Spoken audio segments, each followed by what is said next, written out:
1, 2, 3, come on.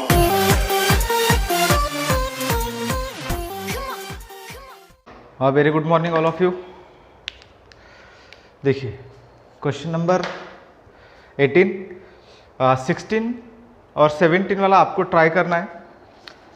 उसके बाद 18 वाला, क्योंकि 16 और 17 वैसे ही क्वेश्चन है, नहीं जमेगा तो मैं कल करके दूंगा वैसे भी। तो पहले क्वेश्चन नंबर 18 देखिए, फिर मैं कल क्वेश्चन करके दूंगा 17। तो 18 वाले क्वेश्चंस में मैं क्या करूंगा, अभी ये वाले क्वेश्चंस में मैं आपको लेजर करके दूंगा, एंट्री आपको करना है, और इसकी जो भी वर्किंग रहेगी वो वर्किंग मैं इसके साथ कराऊंगा। ठीक है, तो आप लोगों को बस क्या करना है, इसके सिर्फ और सिर्फ एंट्री पास करना है। एंट्री में वैसे स्टार्टिंग में बताऊंगा तो आप डायरेक्टली मेरे साथ साथ भी नोट कर सकते हो, तो ठीक है, लेकिन एक फॉर्मेट में यहाँ पे बनाऊंगा नहीं, एंट्री का आप ही को करना है, और एंट्री करके आप लोग उसको लिख लेना अपनी कॉपी में। पहले एंट्री, उसके बाद लेजर, और उसके बाद वर्किंग। तो देखिए पहले एंट्री लिखना, फिर लेजर, और उसके बाद वर्किंग। तो क्वेश्चन नंबर 18 है,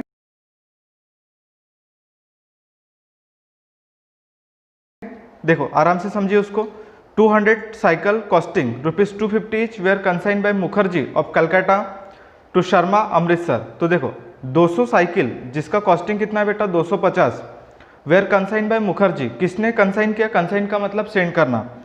तो 250 cycles consign by Mukherjee to Sharma, मतलब कौन किसको कर रहा है, तो ध्यान दो। सबसे पहले जो मुखर्जी है, मुखर्जी, इसने क्या किया, 200 साइकिल जिसका कॉस्ट कितना है 250, किसको सेंड किया, शर्मा को। तो देखिए सबसे पहले इसने, किसने सेंड किया, मुखर्जी ने सेंड किया कंसाइन। कंसाइन का मतलब सेंड करना, ठीक है। कितने साइकिल सेंड किया, 200, कितने के भाव से, 250 वन साइकिल, मतलब 250 फॉर ईच साइकिल। ऐसे नंबर ऑफ साइकिल कितने भेजा उसने, 200। तो 200 इंटू 250 करेंगे तो आंसर आ जाएगा, करो कितना आएगा, तो ये हो जाएगा 50, 1 2 3, 50,000 रुपीज़ आपका पहला आंसर आएगा। तो ये हो गया पहला आपका गुड सेंड आएगा 50,000। तो सबसे पहले आप एंट्री पास करते बेटा गुड सेंड करने की, consignment account debit to good send on consignment account credit. तो पहली एंट्री पास होगी आपकी, आप अपनी कॉपी में लिख सकते हैं मेरे साथ साथ, consignment account debit to good send on consignment account credit. तो कंसाइनमेंट के डेबिट में किसका नाम लिखेंगे, गुड सेंड का, और बाद में गुड सेंड का अकाउंट बना नहीं तो उसको छोड़ देंगे। तो देखो यहाँ पे लिखो सबसे पहले to goods send on consignment, ठीक है। कितने साइकिल सेंड किया उसने, 200, और एक साइकिल का प्राइस कितना है, 250, मल्टीप्लाई करेंगे तो हो जाएगा 50,000, और गुड सेंड अकाउंट बनाने तो उसको छोड़ दो। तो ये हो गया आपका 50,000 रुपीज़। चलो आगे नेक्स्ट आगे, Amritsar Punjab, Mukherjee spend 2000 on sending this cycle, मतलब उसने खर्चा किया, स्पेंड का मतलब खर्चा किया, सेंडिंग दिस साइकिल, सेंडिंग का मतलब भेजना। तो जो उसने 200 साइकिल उसने भेजा है, किसको बेटा, शर्मा को, का जो कहाँ पे रहता है, अमृतसर में, उसको उसने भेजने के लिए खर्चा किया है, किसने, कंसाइनर ने। एक्सपेंसेस ऑफ कंसाइनर 2000 है, क्योंकि साइकिल को भेजने के लिए खर्चा किया। तो जो मुखर्जी ने वो कितना खर्चा किया, 2000 expenditure for sending this cycle. तो इस साइकिल भेजने के लिए उसने खर्चा किया। तो जो 2000 रुपये की एंट्री है, हमें एंट्री किसकी बुक में पास करना है, मुखर्जी। तो एंट्री होगी consignment account debit to cash oblique bank account credit. तो कंसाइनमेंट के डेबिट में किसका नाम लिखेंगे बेटा, कैश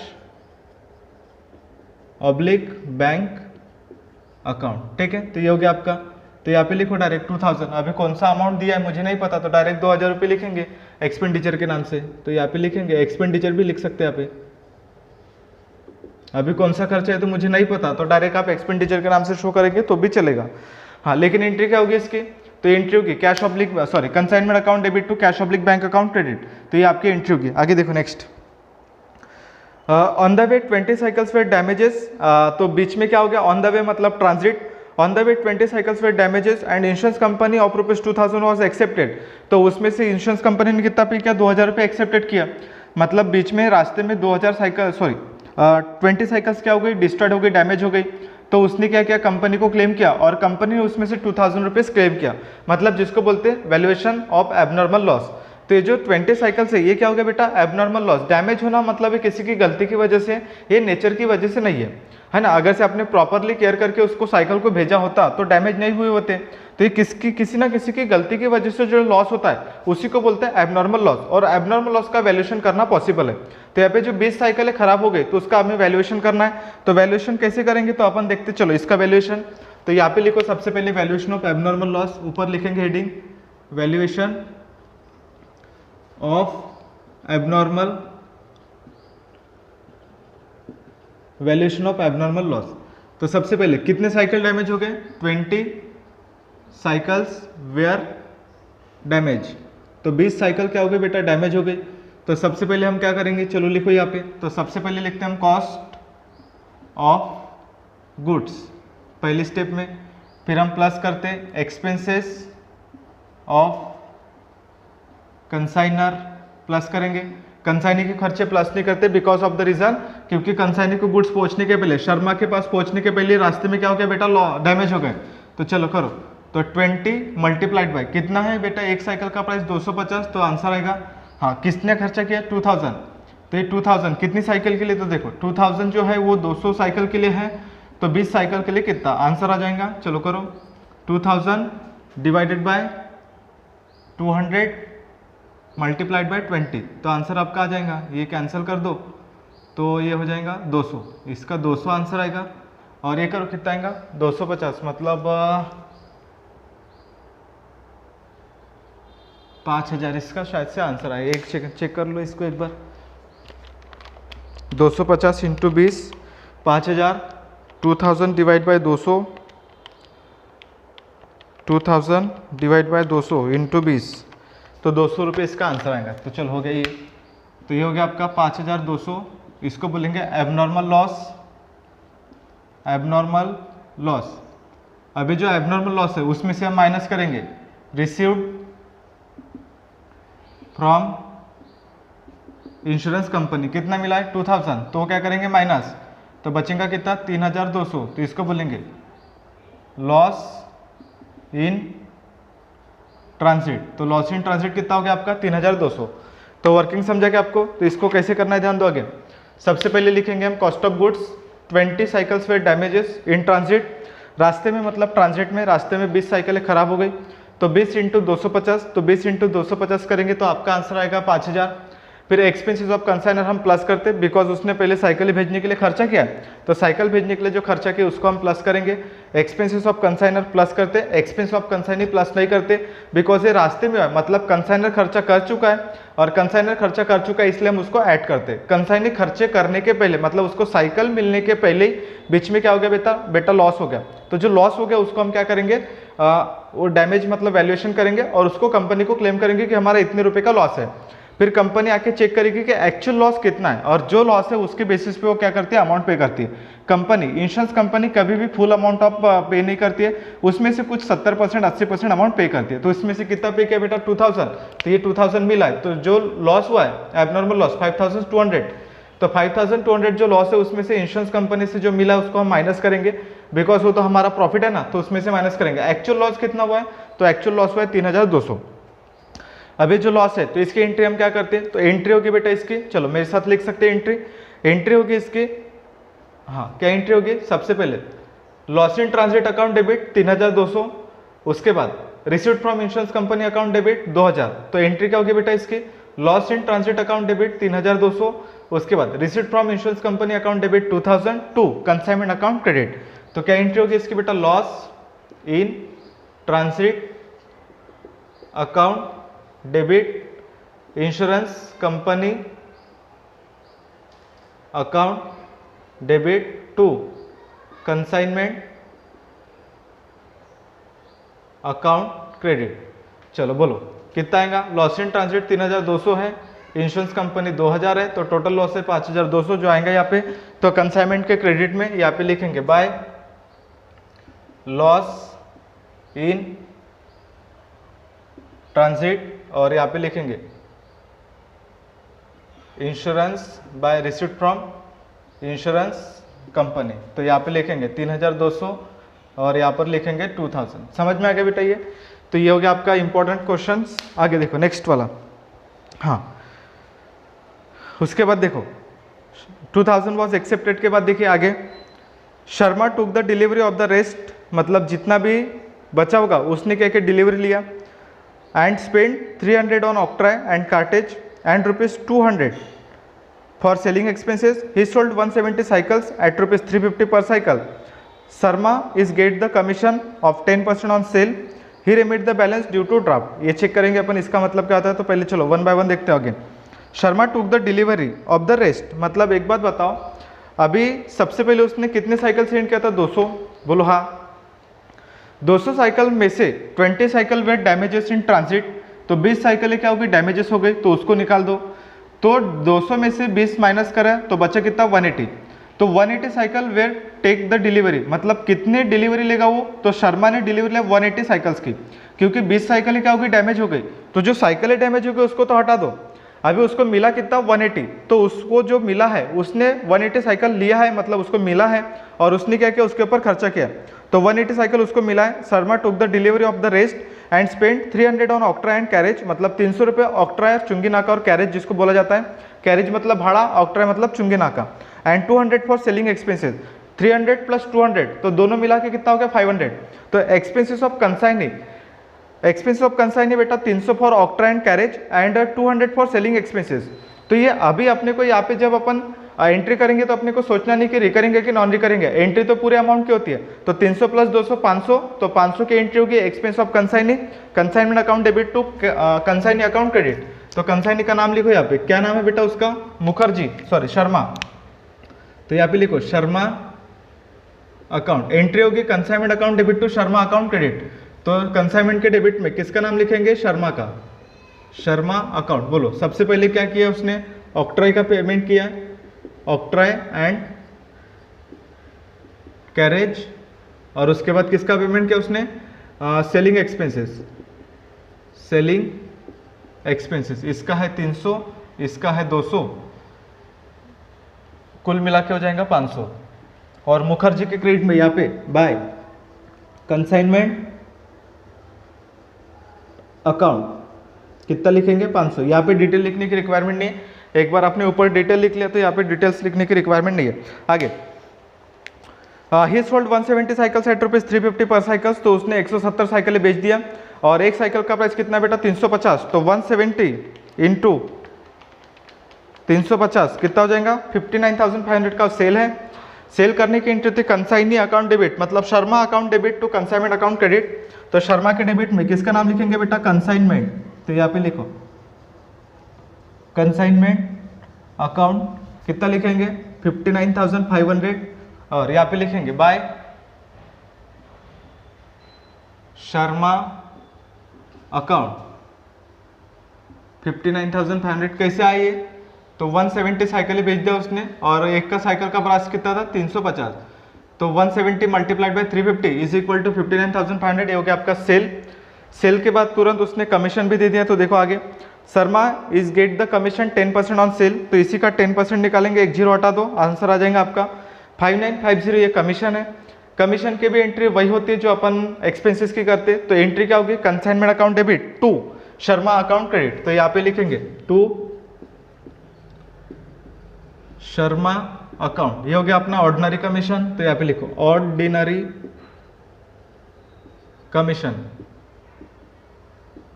ठीक है। तो 59,500 का 10%, तो 59,500 का 10% आएगा 5950। और यहाँ पर भी लिखेंगे बाय कंसाइनमेंट अकाउंट 5950। ये हो गया आपका आंसर। चलो उसके बाद देखो नेक्स्ट आगे। उसके बाद बोला है Sharma is get the commission 10% on sale, he remit the balance due to bank draft, मतलब जो भी बैलेंस आएगा किसके थ्रू बेचा जाएगा? ड्राफ्ट के थ्रू। अभी तो उसके पहले वो तो सबसे लास्ट का बात लास्ट में करेंगे अपन, लेकिन उसके पहले जो है अभी कैलकुलेशन ऑफ क्लोजिंग स्टॉक। तो यहाँ पे क्लोजिंग स्टॉक इंपॉर्टेंट है, ध्यान दो, मैं आपको जो बता रहा हूँ उसके तरफ ध्यान दो, अभी गड़बड़ मत करना, यहाँ पे ध्यान दो, क्योंकि क्लोजिंग स्टॉक निकालना इंपॉर्टेंट है अभी। तो लिखो यहाँ पे, सबसे पहले हम लिखेंगे यहाँ पे working note number 2, working note 2। तो लिखो सबसे पहले वैल्यूएशन ऑफ क्लोजिंग स्टॉक, ठीक है। तो वैल्यूएशन ऑफ क्लोजिंग स्टॉक में सबसे पहले फॉर्मूला क्या है? Goods send minus abnormal loss minus cell, ठीक है। तो सबसे पहले गुड सेंड, तो बताओ कितना है गुड सेंड? गुड सेंड का अमाउंट है आपका, सॉरी गुड सेंड है 200 साइकिल, रास्ते में कितनी लॉस हो गई? 20, और कितना बेचा? 170। तो कुल मिला के जो बचेगा 10 साइकिल्स क्लोजिंग स्टॉक, तो ये 10 साइकिलें बचेगी जिसको बोलेंगे क्लोजिंग स्टॉक।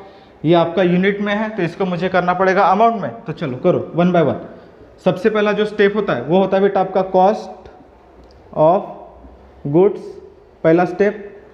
फिर आप प्लस करेंगे expenses of consignor, second step. फिर प्लस करते non recurring expenses of consignee, ठीक है। तो ध्यान दो, सबसे पहले कितनी साइकिलें बची हैं, तो देखो 10 साइकिलें बची है और एक साइकिल का प्राइस देखो सबसे ऊपर मैंने स्टार्टिंग में बताया था कितना था बेटा 250, तो 10 इंटू 250 कितना हो जाएगा 2500 रुपये। ये समझा पहले कैसे आया, तो 10 इंटू 250 कैसे आया समझा क्या बेटा आपको। हाँ, उसके बाद देखो आगे एक्सपेंसेस ऑफ कंसाइनर कितना है 2000, तो ये 2000 कितनी साइकिल के लिए 200, क्योंकि साइकिल कितना सेंड किया उसने 200, कितनी साइकिलें बची 10, तो यहाँ पर आएगा, तो ये हो जाएगा कैंसिल, तो यहाँ पर आएगा 100 साइकिल आएंगे। हाँ, उसके बाद नॉन रिकरिंग एक्सपेंसेस देखिए अभी, तो non recurring expense of consignee 2 expenses है, तो देखिए यहाँ पे ऑक्ट्राय और सेलिंग एक्सपेंसेस। तो आपको पता है कि जो ऑक्ट्राय है ये आपको एक बार पे करना पड़ता है, ऑक्ट्राय मतलब चुंगी नाका, और कैरेज मतलब भाड़ा, ये आपका नॉन रिकरिंग है, क्योंकि ऑक्ट्राय मतलब होता है कि जैसे फॉर एग्जांपल आप नागपुर से भंडारा जाएंगे तो बीच में जो टोल टैक्स पड़ता है तो उसको आपको ड्यूटी देना पड़ता है, वो जो रोड सर्विस जो रोड सर्विस है उसको आपको ड्यूटी देना पड़ता है, क्योंकि जो टोल टैक्स होता है वो जो भी चार चक्का गाड़ी के ऊपर जो भी सॉरी जब भी आप जैसे मान के चलिए मैं भंडारा से गुड्स नागपुर में लेके आ रहा हूँ, तो भंडारा से जब गुड्स नागपुर में आएगी तो पहले मुझे क्या करना पड़ेगा, ड्यूटी देना पड़ेगा, जो टोल टैक्स है वहाँ पे मुझे रिसीट काटना पड़ता है। तो जो रिसीट्स होते हैं वही होते हैं आपका टोल टैक्स। तो जो टोल टैक्स है वो आपको वन टाइम पे करना पड़ता है, क्योंकि आपको गुड्स एक बार क्लियर करना पड़ता है। तो हो गया ऑक्ट्राय और कैरेज, ये हो गया आपका नॉन रिकरिंग मतलब भाड़ा, क्योंकि ये एक्सपेंसेस वन टाइम करना पड़ता है। और जो सेलिंग एक्सपेंसेस है वो आपको बार बार करना पड़ता है। 300 और 200 कितना हो गया 500, तो ऑक्ट्राय और कैरेज ये हो गया आपका नॉन रिकरिंग। तो यहाँ पे आप लिखेंगे 300, एक ही आएगा क्योंकि हमें 300 रुपये लेना पड़ेगा क्योंकि नॉन रिकरिंग है। लेकिन अभी एक बात बताओ, यहाँ पे इंपॉर्टेंट ये है कि जैसे फॉर एग्जांपल जो 300 रुपये उसने खर्चा किया कंसाइनी ने जो खर्चा किया 300 रुपये, वो जो खर्चा है बेटा उसका वो कितनी गुड्स के लिए किया यहाँ पे इंपॉर्टेंट है। तो देखो यहाँ पे सबसे पहले यहाँ पे हम लोग क्या करते हैं, नॉर्मली अभी तक हमने जितने गुड्स सेंड किया उससे डिवाइड करते थे, तो बहुत सारे लोग यहाँ पे 200 से डिवाइड करेंगे। अगर से मैंने यहाँ से 200 से डिवाइड किया और इसको 10 से मल्टीप्लाई किया तो कांड हो जाएगा क्वेश्चंस का। क्यों? क्योंकि देखो अभी यहाँ पे जब कंसाइनर ने गुड सेंड किया था, तो कंसाइनर ने गुड सेंड किया था मान के चलिए 200, तो बेटा एक बात बताओ बीच में लॉस कितना हुआ 20। तो कंसाइनर ने 200 सेंड किया था और बीच में से जो एबनॉर्मल लॉस हुआ 20, वो लॉस होने के बाद उसको मिला कितना 180, तो 180 उसको साइकिल मिला है। मतलब कंसाइनी को जैसे मैंने आपको 200 साइकिलें सेंड किया और बीच में से 20 साइकिलें क्या हो गई लॉस हो गई, तो आपको मिलेगा कितना 180। तो आप जो एक्सपेंसेस करेंगे, जो भी खर्चा रिकरिंग नॉन रिकरिंग जो भी खर्चा करेंगे वो कितनी साइकिल के लिए करेंगे 180, क्योंकि आप लोग अपने जब कंसाइनी के खर्चे प्लस करेंगे तो वहाँ पे 200 से डिवाइड नहीं कर सकते, बिकॉज आपने 200 के लिए खर्चा किया ही नहीं। आपने कितने के लिए खर्चा किया है, तो आपने किया बेटा खर्चा 180 के लिए, बिकॉज आपको जितनी साइकिल मिली उतने के लिए खर्चा करेंगे। समझ में आ गया बेटा ये? तो उसको साइकिल कितना मिला है 180, तो 180 से हम लोग क्या करेंगे डिवाइड करेंगे, ना कि 200 से।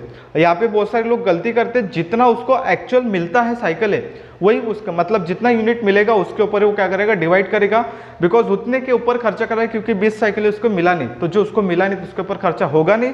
और इसलिए क्योंकि इसको हमने पूरा 200 से इसलिए किया था क्योंकि इसके फैक्ट्री से इसने पूरे 200 गुड सेंड किया था, तो उसने 200 के ऊपर खर्चा किया था। बट कंसाइनी को मिलने के पहले रास्ते में लॉस हुआ, मतलब क्या करेंगे बेटा, ये 200 में से 20 साइकिलें माइनस करके यहाँ से डिवाइड करेंगे 180, क्योंकि जो 300 रुपये खर्चा किया उसने वो 180 के लिए है, तो 10 के लिए कितना क्रॉस मल्टीप्लाई करेंगे तो आंसर आ जाएगा। चलो करो, 300 डिवाइड बाय 180 इंटू 10, तो आंसर आएगा 17 रुपये इसका। ठीक है, तो 17 रुपये इसका आंसर है। टोटल करेंगे तो 2500 प्लस 100 प्लस 17, तो आंसर आएगा 2617। ये हो गया आपका क्लोजिंग स्टॉक। इंपॉर्टेंट कैलकुलेशन है। क्लोजिंग स्टॉक की एंट्री होती है, क्या एंट्री होती है, closing stock account debit to consignment account credit. तो यहाँ पर आप लिखेंगे बाय क्लोजिंग स्टॉक। कहाँ से आया, तो वर्किंग नोट नंबर 1 से आया, कितना है 2617, ये हो गया आपका आंसर। समझ में आ गया बेटा ये? तो ये हो गया आपका आंसर। चलो प्लस माइनस करेंगे तो ये हो गया आपका आंसर आ जाएगा। तो यहाँ पे आप लिखेंगे to profit and loss account, आप लोग निकाल लेना। क्रेडिट में से डेबिट माइनस करेंगे तो लॉस निकलेगा, मैंने पूरी चीज़ें करके दिया है। क्रेडिट में से डेबिट माइनस करेंगे तो लॉस निकलेगा। हाँ, अभी इसके बाद जो कंसाइनी है, कंसाइनी का टोटल करेंगे तो यहाँ पर आएगा 59,500, यहाँ पर भी आएगा 59,500। तो 59,500 में से माइनस कीजिए दो चीज़ें, क्या है 500, 5950, टोटल आएगा 53,050। इसको बोलेंगे ड्राफ्ट, मतलब लास्ट वाला जो बैलेंस आएगा, ड्राफ्ट मतलब आएगा बाय बैंक अकाउंट, ब्रैकेट में लिख सकते हैं आप लोग बैलेंसिंग फिगर, ये हो गया आपका अमाउंट। ठीक है, तो इसको हम ट्रांसफर करेंगे किसको बेटा? कंसाइनी को। इसकी एंट्री करने की रिक्वायरमेंट नहीं है, यहाँ पे जो भी प्रॉफिट आएगा आप लोग लिख लेना, हो जाएगा। समझ में आ गया बेटा ये? तो इसके लेसेस आपको करना है। क्वेश्चन बहुत सिंपल है, बस थोड़ी सी प्रैक्टिस करना जरूरी है। प्रैक्टिस नहीं करेंगे तो कांड हो जाएगा। ठीक है, और जो मैं बोल रहा हूँ वो कीजिए, थोड़ा सा कीजिए, क्योंकि मे भी चांसेस है कि सितंबर से क्लासेस ऑफलाइन शुरू हो सकते हैं, ऐसा थोड़ा सा चांस लग रहा है, क्योंकि स्कूल वालों की तरफ से थोड़ा सा है। तो सितंबर से मे भी हो सकता है कि ऑफलाइन पढ़ना पड़े। तो बेटा थोड़ा सा आप लोग पढ़ लीजिए, 1 महीना और है तो इसको अच्छे से कर लीजिए। थोड़ा सा आप लोग पढ़ेंगे तो आगे एग्जाम में अच्छा परफॉर्म कर पाएंगे। और क्योंकि जब ये प्रैक्टिकल सब्जेक्ट्स है तो इसमें मार्क लाना बहुत ईजी है, बट मुझे पता है कि अभी कुछ लोग नहीं देख रहे, तो बेटा प्लीज़ उसको कोऑपरेट करके अच्छे से देखिए और उसको प्रैक्टिस कीजिए, है ना? अच्छा रहेगा आपके लिए। बाकी तो अपन फिजिकल जब मिलेंगे तब तो मैं आपको और डिटेल में बताऊंगा और इसको फिजिकली और एक बार रिवीजन करके दूंगा। बट अभी स्टिल जब तक नहीं होता ऑफलाइन तब तक आपको ये ऑनलाइन ही पढ़ना है। समझ में आ गया बेटा ये? तो इतना मेरे साइड से ठीक है। अगर से आपको कुछ डाउट है तो आप मुझे व्हाट्सअप कीजिए या कॉल कीजिए, तो मैं आपको उसका रिप्लाई करूंगा। समझ में आ गया बेटा? तो चलो मिलते हैं अपन नेक्स्ट लेक्चर में, तब तक के लिए आप इसको ट्राई कीजिए और इसको सॉल्व करके मुझे रिपोर्ट कीजिए, इसके एंट्रीज क्लियर इतना। चलो मिलेंगे अपन नेक्स्ट लेक्चर।